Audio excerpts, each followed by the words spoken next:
Hello guys, welcome back to the channel. In this today's tutorial, I'll be showing you how we can use Google Photos storage. Let's get started. First of all, go to your Google Photos application on your phone.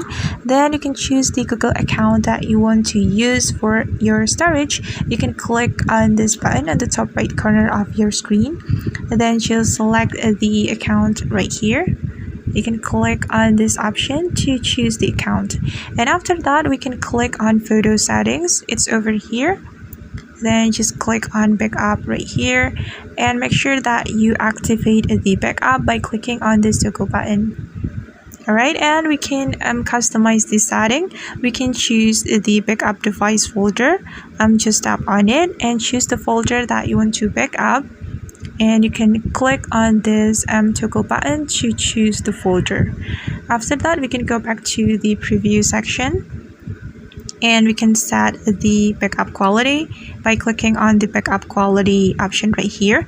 And we can also set our data usage for the backup. We can limit our data usage by clicking on this mobile data usage.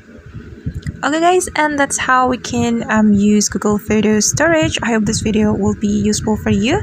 Thank you so much for watching and see you in the next video.